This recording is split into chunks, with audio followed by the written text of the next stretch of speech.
Hello, Lisa here. Welcome back to my channel, or welcome if this is your first time visiting me. Today we are going to be doing another spread walkthrough, and I thought a really fun one to do today would be an elemental spread. This is a really versatile type of tarot spread that you can do with tarot decks, oracle decks, doesn't matter, but it just draws on basic elemental associations, and so you can sort of change this up and personalize it to line up with how you see the elements. Now, without further ado, we're going to get right into it. The deck I decided to use for this is the Smoke, Ash, and Embers Tarot. This is by Stephanie Burrows and Adam Ohlers. They're the creators of the Oak, Ash, and Thorn. It's a beautiful deck, but I picked it because I feel like it's really easy to see what element we're looking at here. So you can see swords, wands have a very different coloration. And the reason I like to choose a deck where the elements are clearly visible in the minor arcana is because I like to add extra layers of meaning based on whether I draw a fire card in the fire position, an earth card in the earth position, that sort of thing. So just to give us some context for what we're doing here, actually, let me just clarify what I mean by that. So for me, an elemental spread is the 4 basic elements, and you can choose to add spirit in the center or not. So in this case, I'm going to just focus on the 4 basic elements. And for me, those are going to be earth, air, fire, and water. And so those are my associations. Now, I personally associate earth with north, fire with south, water with west, and air with the east. That's old, for me, traditional sort of Wiccan associations that I've drawn on for a long time. And then for me, spirit would be in the center. But again, I want to focus on the 4 major elements. Now, for me, earth is a very grounded element. It's where I'm looking for stability. I'm also looking into areas around responsibility or resources, things like that in my life. In the West, when we're looking at water, I'm thinking about the realm of emotions, the Cupsy realm, right? The realm where we have our feelings and our senses and our desires, that sort of thing, kind of sit in that space. South, scratch that about desires, because I tend to put that in fire. So fire is where we have like will, desire, momentum, passion, drive, that sort of, did I already say drive? Anyways, that sort of lives for me in the realm of fire. And then in air, we have things like intellect, mind, that sort of thing. Now you can sort of, this becomes a versatile spell. Oh my gosh, I can't talk. This becomes a versatile spread for me because I can also use this for sort of a personal internal check-in, in which case the air elemental card becomes sort of me checking in with what's going on in my mind. Water for me can be subconscious or emotion. Fire can be what's going on for me from a drive and passion perspective, and then earth in a body or physical perspective. So I can see this in sort of physical, mental, emotional, and then drive, determination, energy, that sort of thing in the fire. There's so many ways you can play with an elemental spread. And so what I would recommend you do, I'm just going to shuffle while I chat. What I would recommend that you do if you want to play with an elemental spread is to first sit down and maybe write down some associations for you with the 4 elements. Like, what do you associate? What are all the different things you could associate with fire, with earth, air, and water? And build your own sort of personal correspondences, because once you have that, then this can become a spread that you can use in a bunch of different ways. Now, there's also a few different ways that you can work with this spread, and so let's actually talk about that. So one of the ways that you can work with a spread like this is to shuffle and draw randomly, which I'm going to do for the first demonstration, and that's where you basically just draw for each of the 4 or 5 if you're using spirit positions, without like, so you're not trying to like pull specific cards into specific positions. By that I just mean shuffle and draw. So that's what we're going to do first. The other way you could do this, and there's many, but the other way you could do this is to separate your tarot deck into the 4 suits plus the major arcana, and shuffle and draw a fire card for the fire position, so a wands card for the wand position, a swords card for the air position, a pentacles card for the earth position, and a cups card for the water position, a major arcana for the spirit. So we may demonstrate that here as well today. So now this is the kind of spread where you can just do general, and that's the kind of spread walkthroughs we've been doing lately, where you're not asking a specific question, you're doing a bit of a check-in, what's going on. But the elemental spread is also great for answering questions. So let's take a look at a sample question. So let's say we have a faux querent, and their name is Cassandra. And Cassandra wants to know about her career path. Like, what does she need to know about her career path? What's going on with her career? Like, that's the area that she wants to dive into. And I'm going to keep it pretty broad. All right, so a couple more shuffles for Cassandra. And one more, because I can't help myself in this deck shuffles so beautifully. All right. There we go. So I'm going to work around clockwise starting from earth. So I'm going to start out with earth up here in the north, air to the east, fire to the south, and water over here to the west. And the first thing that I'm going to do in a situation like this is I'm going to make note, oh, look, we got one of each element actually on the table, but none of them are in their correct positions. So if I was doing this for, say, a client or a friend, and I pulled these cards, the first thing I would pay attention to is if I have a water card, so a cups card in the water position, a fire card in the fire position, an air card in the air position, or an earth card in the earth position. And in this case, we don't have anything where the card that's landed is the same element as the position it's in.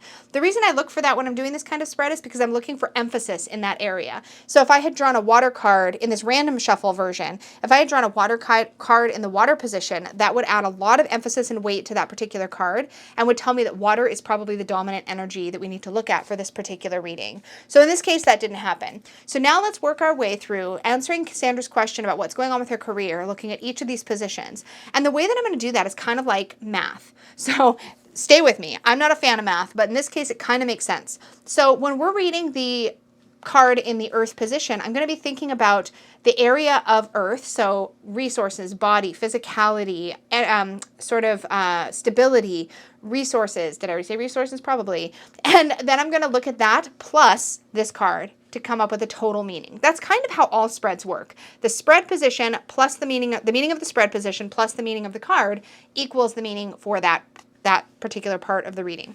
So in this case, we have the Knight of Cups that's fallen into the earth position. Now the earth position is all about stability, resources, and that sort of thing. And we have the Knight of Cups, which this is very interesting because the Knight of Cups is an energy of emotion, obviously with it being a cups card, but specifically this water dragon here is literally the cutest. He is giving a frog a flower. It's super dinkin' adorable.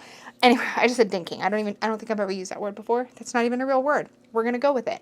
But anyways, the Knight of Cups is a seeker of feeling, right? The Knight of Cups is looking to feel really, really good and is looking to sort of fill that heart space. So they're on a quest for that emotional fulfillment or that emotional contentedness. And this falling into the earth position tells me that for Cassandra, the most important thing to consider with relation to their career is that the career is actually emotionally fulfilling for them. So if I draw this and I'm sitting across from Cassandra, I'm going to ask her, like, is the job that you're in right now, does it feel like it's emotionally fulfilling? Because that seems to me to be a really important part of managing your resources, is that in order for you to have stability on the job, you need that sense of emotional fulfillment. So if you don't have that now, this is telling me that you really need to put that at the forefront of any job search or future job search so that you're really considering that piece about emotional fulfillment with relation to giving you the stability, the long-term interest in staying in a position. So that's kind of what I'm getting from the Knight of Cups.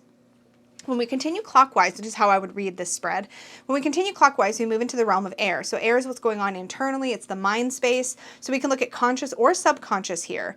And right away, this, especially when I think about what I was feeling when I looked at the Knight of Cups, we have the Nine of Wands here in the air position. Now, thinking about what's going on sort of psychologically or mentally right now for Cassandra, the Nine of Wands tells me that she's pretty freaking burnt out and tired. Like she's hitting that point where she's like holding on, but barely. And that mental exhaustion that she's experiencing on the job in her career right now, I think is because probably she doesn't have this right now. So what I really felt from that sense of stability from the earth element is that what Cassandra needs for that feeling of stability is to have that emotional fulfillment on the job, to feel like it feels good to do that work. And if she doesn't have that, she's going to get really, really depleted really quickly. And I see that what's going on for her mentally is that she is feeling very depleted. And that right there tells me that this is not, she doesn't have this quite in the right spot yet. She doesn't really have that emotional fulfillment. And so to me, this combination would tell me that, okay, there's probably some adjustments that need to be made either in the form of a new job, like a new place of business to work at, or in the form of addressing the fact that she's not feeling this emotional fulfillment and therefore is getting more depleted on the job. She's feeling really burnt out mentally. The sort of intellectual stimulation is not enough. She needs that emotional piece too, which we've already learned from the earth position. I hope you're following along with me, but this is kind of how I would break this down. So then we go from here, we've identified now that internally she's in this space of kind of burnout. And then we go down to the fire. This is where drive and excitement and passion reside. And here in this this fiery position, she has the Ace of Pentacles. So she has earth in fire. And Ace of Pentacles, the quintessential card of that suit, is all about like a new opportunity. Here our earthy dragon is being given a coin by this adorable tortoise. This is not the cutest thing ever. Anyway, so she's being given this opportunity, but this is sitting in that place of passion. So to me, this is right away giving me the feeling that there's been actually some hints that there is an opportunity to either take a new job, perhaps that there's been some inklings that somebody's kind of keeping an eye out in case she becomes available. This could also indicate to me that there is somebody who's actively so along the same lines, someone who's actively pursuing her to work for their company. This could also to me indicate that there is an opportunity on the horizon that she's excited about, but that represents a certain amount of risk, because in fire we have this volatile element where there to me can be a lot more risk as well as more excitement. And so there's a lot here to me pointing in the direction of a shift for Cassandra with her current position or with her current job. And especially I feel like this Ace of Pentacles could, not especially, but this could also indicate an opportunity for a promotion or some other maybe a lateral move in her current work in order to that she's actually excited about, that kind of lights her up and makes her feel both kind of nervous and excited. That's kind of what I'm feeling from this Ace of Pentacles is that there's some kind of opportunity on the horizon. Ideally, it's something Cassandra already knows about. That's kind of the vibe I've got, is that she already knows about it, thus the excitement. But if she doesn't, she really needs to keep an eye out for things that kind of make her feel buzzy and excited. And then we're going to move over to the emotional space. And this is really interesting because we have the Page of Swords sitting in the realm of emotion in the element of water.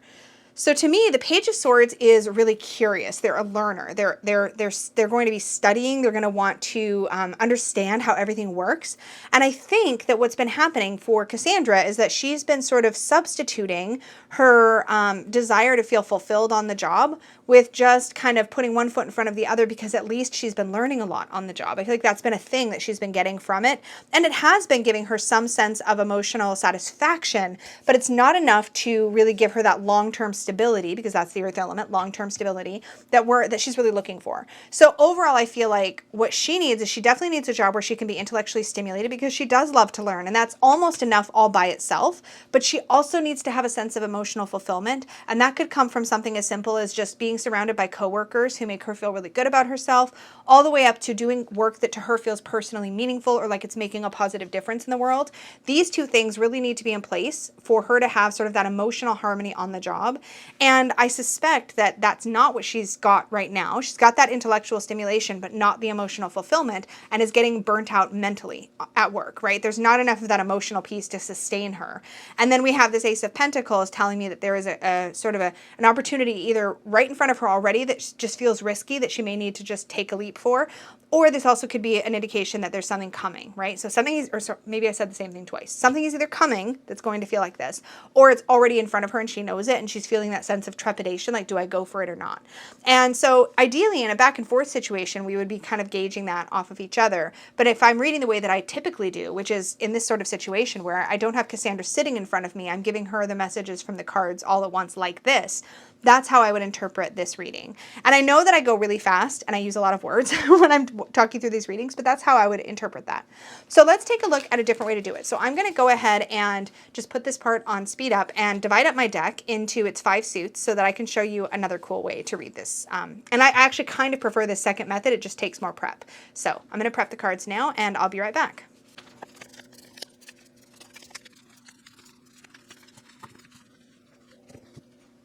Okay, I'm back. I had to zoom out a little bit more, so I had to adjust my camera, and I have everything in its associated piles. Now, because I've gone ahead and separated the deck, I have put the majors pile in the center. The point of this layout is that we're going to actually intentionally draw an air card for the air position, a earth card for the earth position, a fire card for the fire position, and a water card for the water position, and of course a major for spirit. So we need another question. So we've answered the career question. So let's answer a relationship question. So somebody wants to check up about their relationship. Maybe you're doing this for yourself in the reading and you want to do it in this way. This kind of holistic look at a situation, it could be your relationship with yourself or relationship with a significant other, is a really great way to do a holistic checkup because we're covering all 5 elements. These are 5 major areas. Sort of spirit, big issues, big lessons of the relationship right now could sit here. here.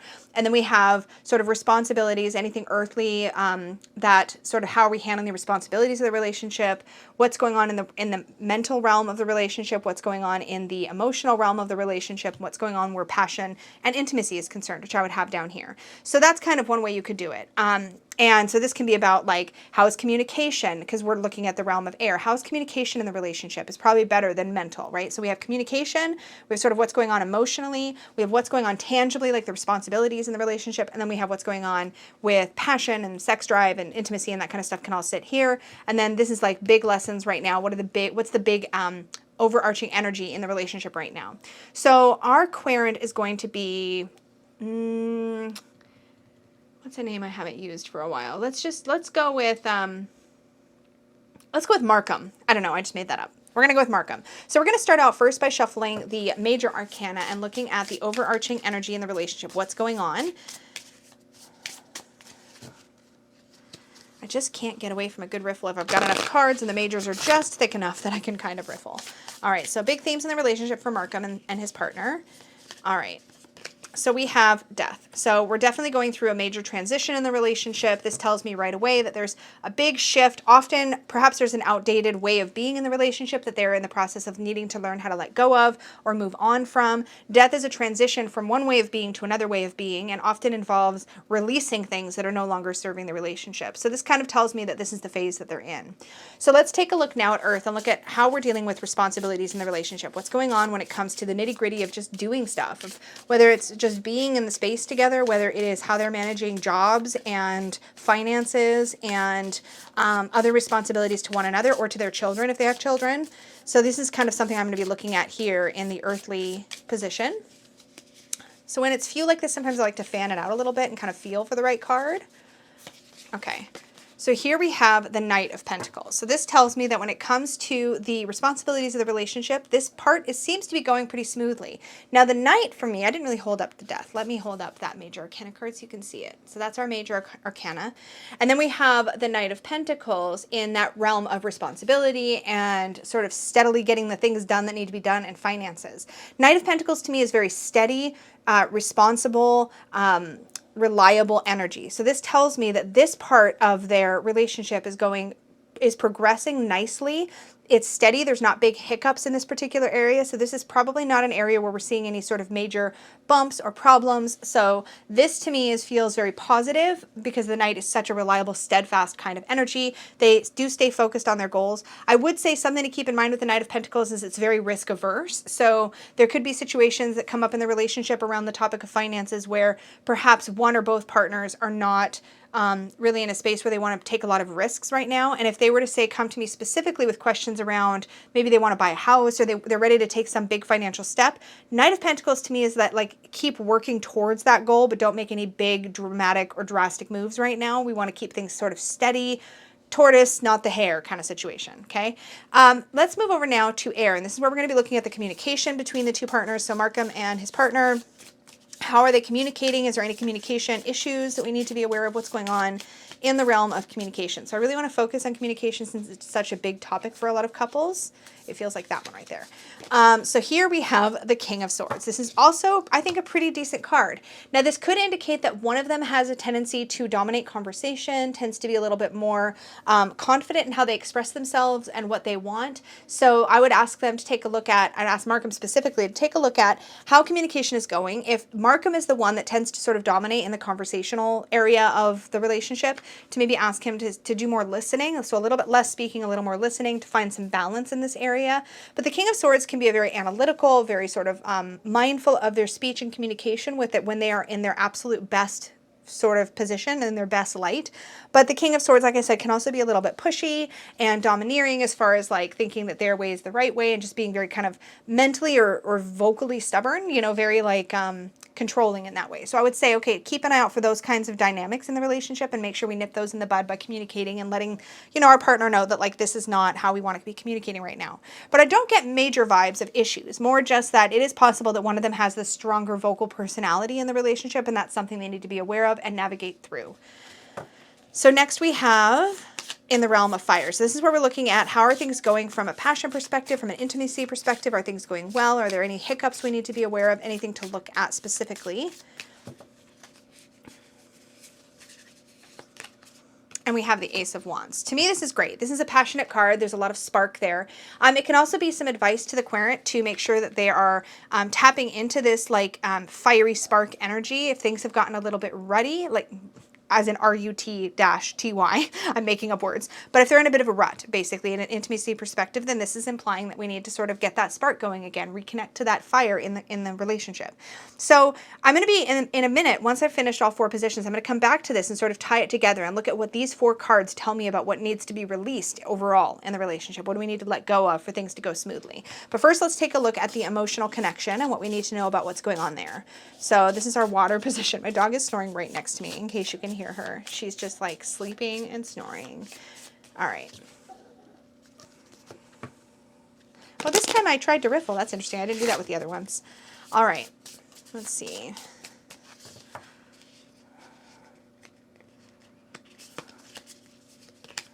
And we have the Two of Cups. It's a fantastic card. To me, the Two of Cups tells me that the bond is strong. They feel that emotional connection. They're feeling the emotional intimacy is in a really solid place. So with that being the case, we have earth, air, fire, water, and spirit, right? So let's come back to death. Now, death says that they are in a transition point in the relationship, that there's things that need to be sort of shed like a snake skin so that they can kind of continue fresh or move forward fresh. So these 2 cards, to me, feel like they're focusing more on what is going to help them move forward, what's going to help them like have that fresh start. We have the initiatory energy of the Ace of Wands, and the Two of Cups also has that like sort of new, almost like new romance kind of vibe to it. So these cards together are giving me that fresh start. So for me, if I'm reading this for Markham and his partner, I'm going to say what you really need to focus on as far as the future and having that fresh start is really focus on leaning into that sort of new love passion, like come back to that sort of honeymoon stage on purpose, sort of rekindle that for yourself with this partner. So that's the bit about kind of stepping into the new. Whereas I feel like Pentacles and Swords, or Earth and Air in this case, are kind of telling us the challenges, things that might need to be let go of. So in this case, look out for when communicating, one or both of them dominating the conversation. Come back to a place of more respect and equality. Make sure that nobody is taking over and overpowering the other one. So that's what we got from the Swords card. And in the Pentacles, make sure that we're not taking any unnecessary financial risks that could put stress or strain on the relationship. Keep things moving steadily forward. Make sure that you're working towards your goals, but not rushing too fast and too far ahead. And I think that if they really let go of any desire to rush, and if they let go of any overpowering or dominating energy and communication, that they actually are on track to have a really nice rekindling and sort of freshening up of their relationship. So that's how I would interpret it if I were to do the reading in this particular way. So I hope you can see, just by the couple of examples I've done here, how fun and interesting it can be to work with an elemental spread. You have lots of different ways you can navigate through the various cards. You have different ways you can interpret the reading based on your personal association with the elements. It's one of those things that not only helps you, if you have a good understanding of the elements, it really helps you interpret tarot in general, but it also gives you just a lot of like empowerment with using a spread like this to dive into all kinds of areas. Like I said, you could look at just a reading for yourself based on using the earth area for what's going on for you physically with your body, using the mind element or the air element for what's going on in your mind, fire for what's going on when it comes to your purpose, your reason for being, your desire or your drive, and then looking at water for what's going on for you emotionally. And then using that major arcana or that central position, that spirit position, to look at what do you need to know about sort of moving your purpose, your general life forward in a positive way, or what is a message from your higher self. There's lots of ways you can interpret that central spirit message, depending on your belief structure and sort of what makes sense for you. So I hope that this gave you some things to play with and toy around with and jump into when it comes to using an elemental spread. As always, I love doing these spread walkthroughs. So if you have a request for a particular spread or type of spread you want to see me cover in this series, make sure you drop that in the comments down below so that I know what spread you're interested in. And upvote each other's as well so that I really know what everybody's excited about. And then also, please do share in the comments down below. Do you use any kind of an elemental spread? And if so, what are the various ways you've used it, or how has it worked for you? Do you like using it? Did it not work out? Share in the comments down below so that anybody finding this video can also find your tips, thoughts, tricks, etc. about this spread. But for now, thank you all so much for hanging out with me. I can't wait to do another one of these. And in the meantime, may your magic always shine from the inside out. Bye.